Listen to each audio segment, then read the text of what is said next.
everyone. You're listening to The Future of Food Is You, a production of the Cherry Bomb Podcast Network. I'm your host, Abena Anim-Somuah, and each week I talk to emerging talents in the food world, and they share what they're up to, as well as their dreams and predictions for what's ahead.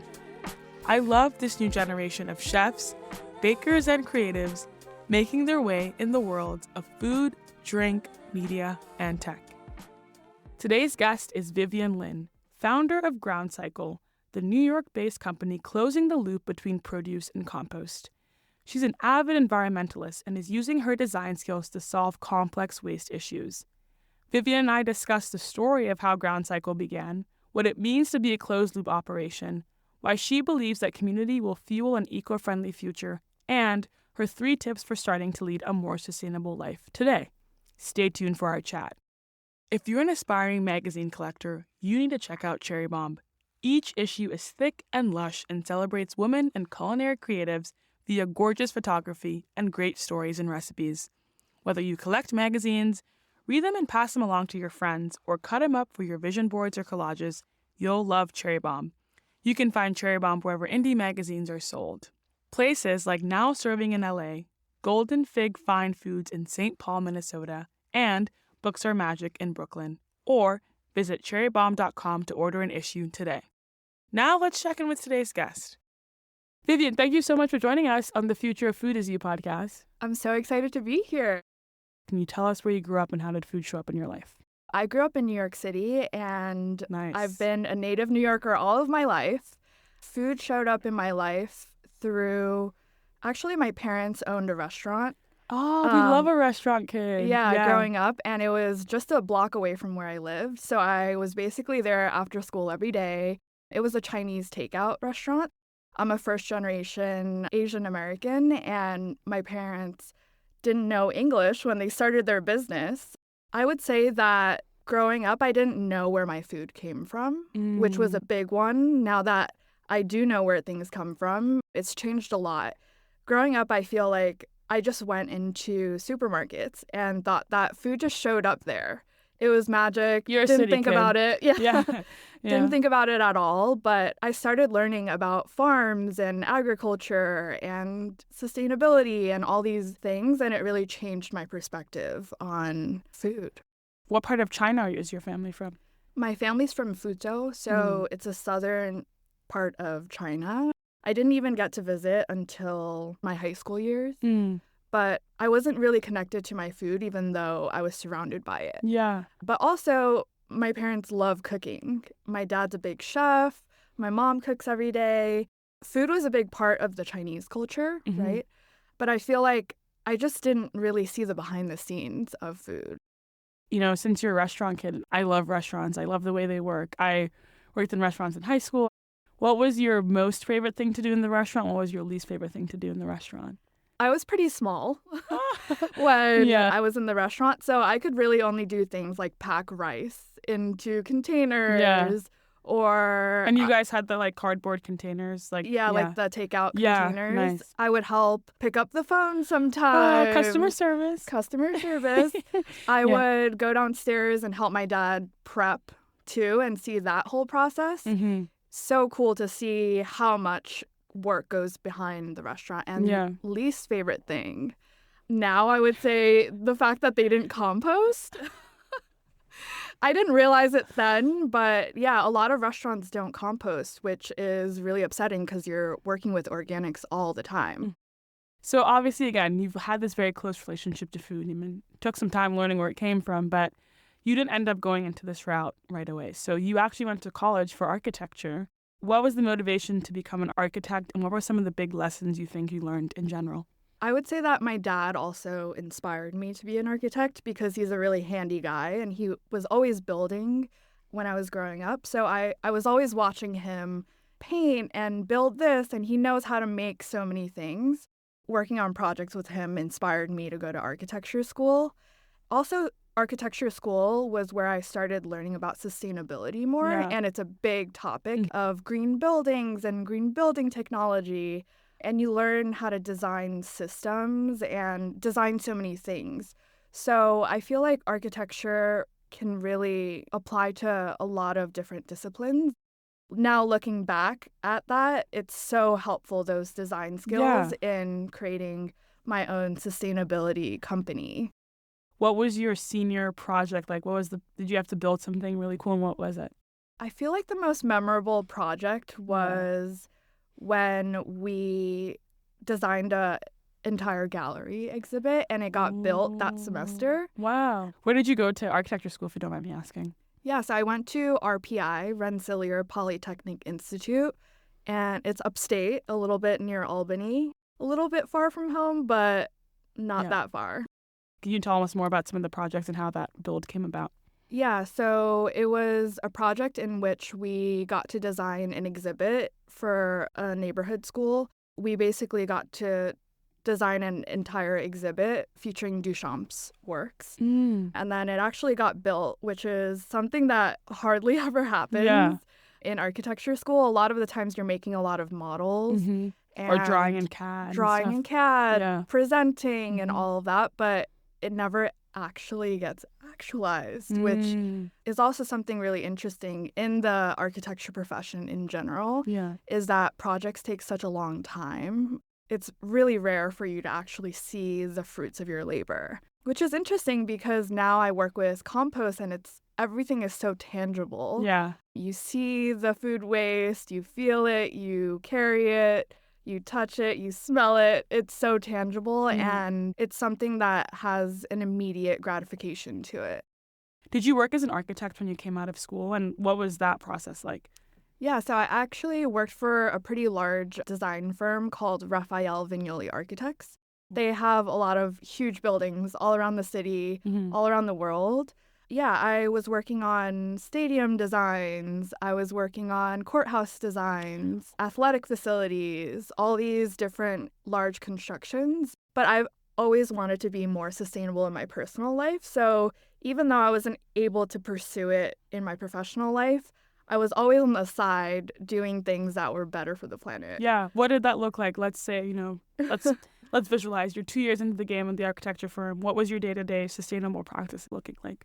For example, it's little things like I would bring my own hand towel to the bathroom. Wow. Because I would use the bathroom so many times and, using all those paper towels just seemed wasteful to me. So I just brought my own hand towel and I would just launder it. Little things like that, or like bringing my own lunch, not using single-use utensils. There's just so many little things that I was doing to be more sustainable. So you start to think about composting again. You mentioned you hadn't grown up composting. When did you start to get this better understanding of, food and its impact from a resources perspective? I started Groundcycle during the COVID pandemic. I was working at home, my architecture job, and still on the side looking to be more sustainable. Yeah. But I was listening to all these Earth Day conversations virtually, and everybody kept mentioning compost. I was finally like, what is this thing that everybody's talking about? Let me look into it. And I did a lot of digging and I was like, wow, this is so amazing that you can throw something away and it actually benefits the planet. And my mind completely got blown. I was like, how come I didn't know about this earlier? And I knew that I had to start doing it. I was working at home and living with my parents at the time. So I already told them, we're not throwing anything away anymore. Yeah. I'm going to figure out how to compost immediately. And then it was the same week that New York City canceled the entire city's compost collection. Like home pickups and drop-offs. All the options were basically gone. So it was the worst time for me to start composting, and I just started doing a lot of research on how other cities do it. Basically, figured out that maybe I could work with local farmers to do it, and started reaching out to local farmers because they have the space to do it, and they're also working with organics all the time. Found some farmers that wanted to work with me, and then I didn't know how to drive either, so... That's where that native New Yorker's showing. Yeah. Do you know how to drive now? I do know how to drive Nice. now. Shout out composting. But yeah, I convinced my best friend to drive to the farm with me and wrote a letter to some friends and family and got 13 people signed up the first week. Wow. And this was just 2 weeks after I had the idea. That's incredible. I want to talk to you a bit about the transformation process of getting especially your parents to compost, especially people who've worked in the industry for so long? Because I think so many people think about sustainability as this big leap, big change. But again, I feel like you've done such a good job on focusing on the little things. So how did you go to get Mama and Papa Lin from what is composting to where they're at now? I think it's really like a habit change. Composting is something, once you kind of learn about it and how it's done and the whole process and you want to do it, once you start composting, you won't go back, right? Once you understand that your waste can become beneficial, I feel like it's hard for you to even throw out a banana peel without composting it. It took my parents getting used to, but they saw when they went to the farm with me where it was actually going, and the farmers who were working so hard to produce their local veggies, and to know that you're being part of that cycle is so beautiful. I think it just takes a little habit change. Well, let's talk about the inception of the company. So it sounds like it was a side hustle. And when did you officially go full-time on Groundcycle? Yes. So I started the company in May of 2020, and then by July, I quit my job as an architect to pursue Groundcycle full-time. It was crazy because early on, I didn't have a website. I just had a private Instagram account.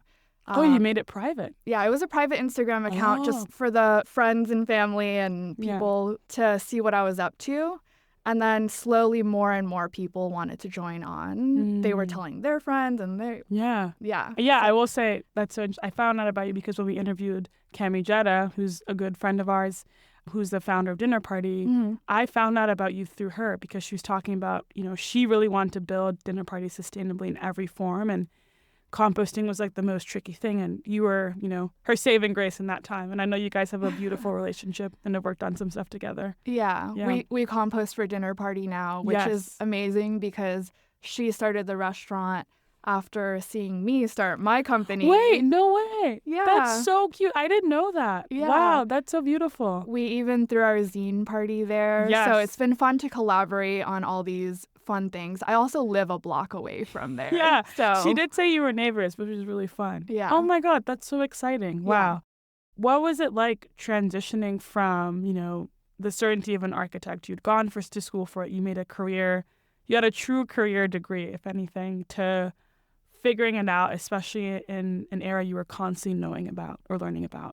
I felt a sense of urgency and that I needed to work on this problem. Yeah. The entire city of New York had no way to compost and everything was going to landfill. Yeah. And just thinking about that huge problem and the fact that I have an idea that can solve that problem, I really wanted to dedicate all of my time to doing that.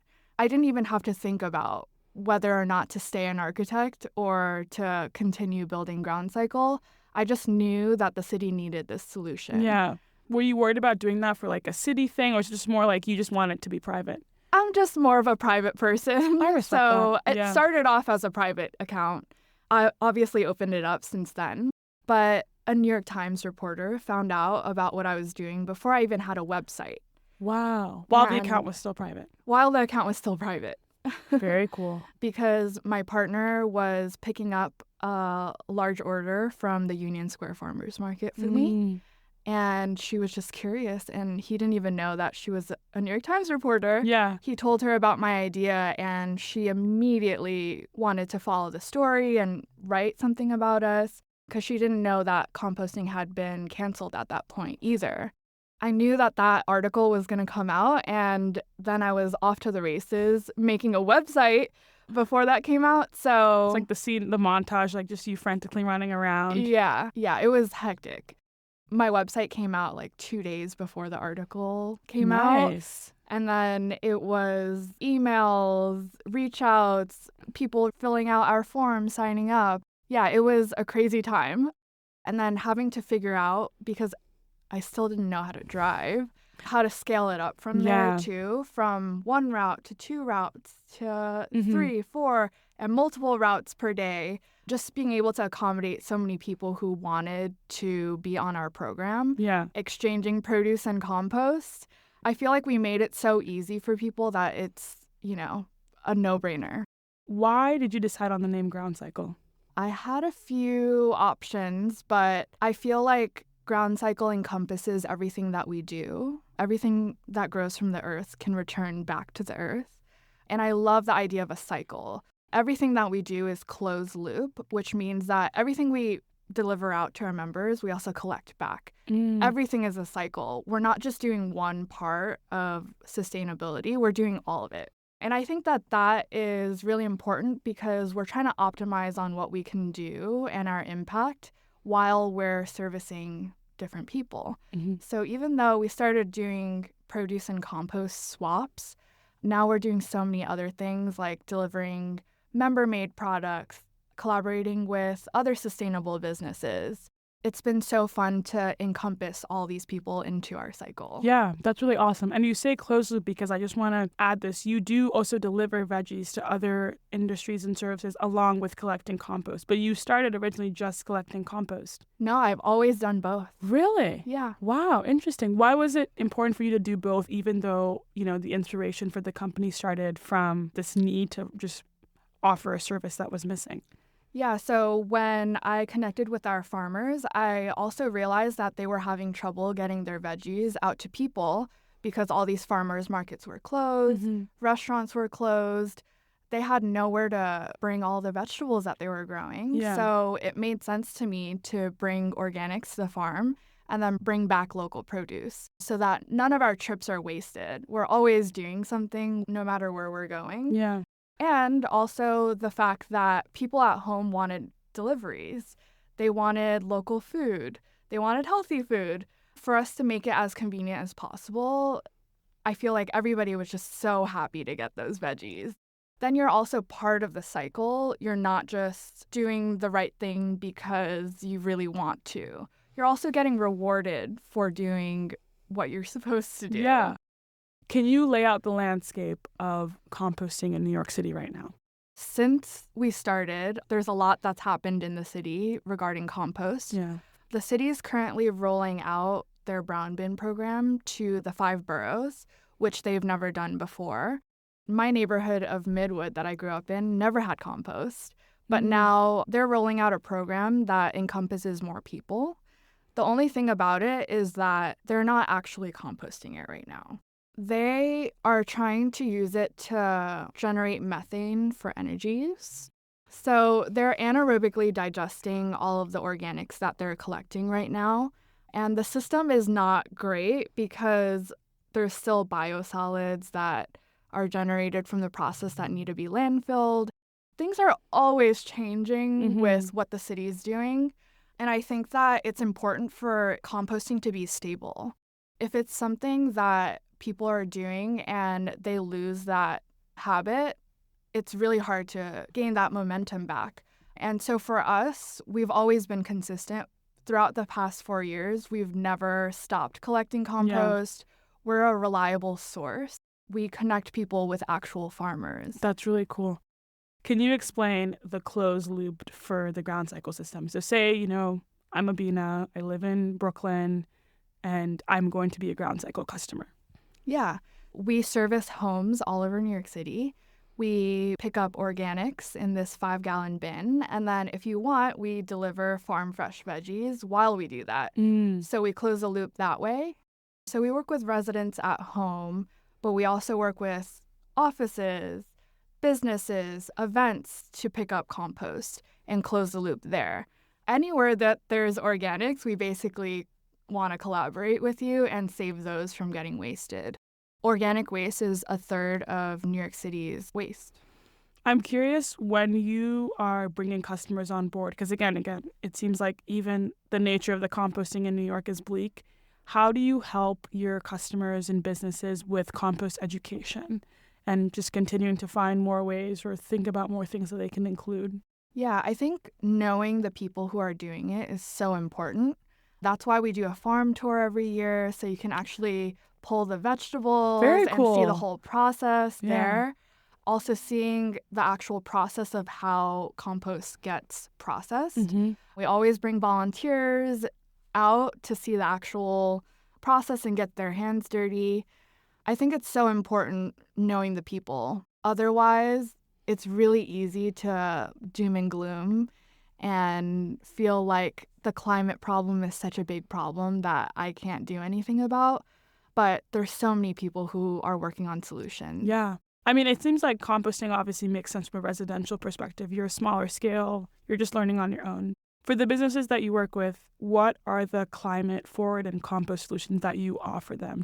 We collect compost from all different types of businesses, restaurants, coffee shops, and we also even do food rescue. So we work with grocery delivery companies who have so much waste.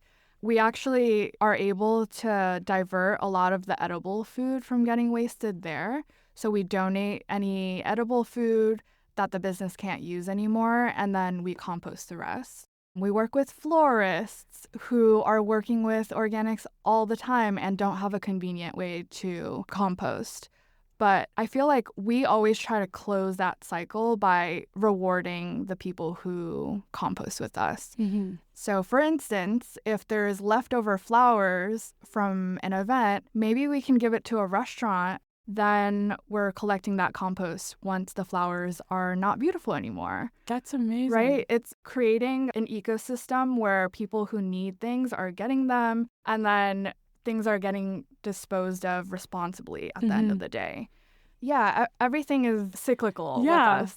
Even grocery companies who have all this extra food, we've been partnering with community organizations to donate that extra food for events, for community fridges, all these ways of reuse, recycling, and keeping everything going for as long as possible.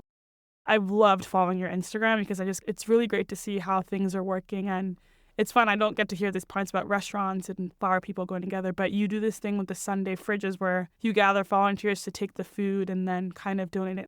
It's been so fun to see how it impacts our volunteers, to see the amount of waste, because you can hear all these statistics out in the world and all that, but when you actually see it in person, it really changes you. Yeah. And I feel like everybody who's come to volunteer with us and see the whole process, they can't go about their lives in a normal way anymore. Mm-hmm. You just realize how much waste there is and how we can use these creative solutions to not produce a lot of waste. Yeah. Something I've loved as well is that in addition to offering the services, you kind of have other accessible points, like anyone can volunteer, it sounds like, and sign up. Is that the case? Yeah. Okay. We have a amazing. lot of different volunteering opportunities. Nice. That's really cool. But then also you just came out with your zine, Seedling, which is so beautiful. And then also you have other things as well, partnering with fun restaurants to just do fun events to get people excited. How do you think about using community in that sense to get people excited about sustainability and composting? Community is so important. Every single person who is a ground cycler does such cool things. Mm-hmm. So I always want to bring their work to the forefront too and create a whole ecosystem. It's fun to be creative with the people in our community on how we make sustainability more approachable and more fun. We just had a zero waste bake sale where all this rescued food that we got from this grocery company, we were able to incorporate into baked goods and then have people come and see that this wasted food is becoming something so beautiful. And now you can enjoy it. I think community is everything. I couldn't do this by myself. There's been so many people who've rallied behind Groundcycle and made it what it is today. I'm just really excited to continue building with them. Yeah. Well, we're huge manifestors on the podcast, so I have to ask, it sounds like you're just in so many touch points. You're in restaurants, cafes. Is there someone or an organization that you'd love to offer Groundcycle services to? Yeah, so I recently met Henry Rich. He started Redora and Public Records and Purslane. They're a really sustainable restaurant group. Hopefully I can collaborate with them on all the amazing venues that they have, but they're super interested in zero waste. They're really mindful of what they're doing, and they do events all over the city. And if we can help them compost easier and make their lives a little easier, then that's amazing. But I love connecting with people who are activists in their fields. He's been such a big inspiration, and I heard him talk last week. Well, if anyone knows Henry Rich, we have a avid composter if you'd love to make it happen. Yeah. Yeah, and honestly, everybody in the cherry bomb community, right? I love all the people that you guys have in your network. Yeah. And I have also collaborated with many of them. Mm-hmm. So I'm excited to continue building. Something I want to talk to you a lot about is just, the landscape of sustainability. I think it's really important, who are stewards of the earth and especially who gets to talk about sustainability, hearing Indigenous perspectives, hearing perspectives from locals. But the sustainability space tends not to be diverse. I think there's a stereotype and a trope when it comes to those who are involved. So as women of color, I'm really curious, how do you think about the role that you play in the work that you're doing, and how do you hope you inspire other women, other people of color to get on board? Yeah, actually, something really interesting that I've experienced is most of the people who get involved with us are women. Really? Yeah, besides like maybe one or two people who volunteered with us, everybody has been women and women girl of color. power. Yeah. Wow, no way. Yeah. I feel like seeing people do it is so important. The fact that I can represent the Asian community and I can be in like all these different groups, but I'm also like sustainability is my focus. I hope that I can inspire people. I think it's so cool that you're giving people that access point, not just like compost now. It's like start small, get in community, get involved, and then it just becomes who you are. It's really cool. Yeah, exactly. It's all about the little things that add Mm-hmm. up. The climate crisis is such a big problem, and I feel like a lot of people get overwhelmed, but there's little things that you can incorporate and just build bigger. Yeah. Right? You have to start somewhere. Definitely. What advice would you give to people who are listening to this and thinking, I live in a big city. It's so hard for me to even do things day to day, but to really commit to those little sustainable practices that get you inspired? I would say get curious. There's so many different resources nowadays. You can find solutions online, go into a deep wormhole if you want, like I did, but also just connect with people who are doing it around you. Go to your community garden, talk to the people there. There's so many different resources that you can tap into. Mm-hmm. So lean on others, ask questions. I want 3 practices in my life where I can choose to be sustainable. What do you think are 3 great starting points for anybody? Eating more local food. That's a big one. Composting. Huge. And then the third one is supporting small businesses that are doing good work. They're all over the world, these like refilleries where you can get zero waste groceries. A lot of things that you do every day, just make a little habit change and figure out something more sustainable. How do you hope that your work with Groundcycle inspires other businesses to think about sustainability? Other businesses should know that we are here for them. We literally offer so many different services that help you be more sustainable, and we can be a resource to you.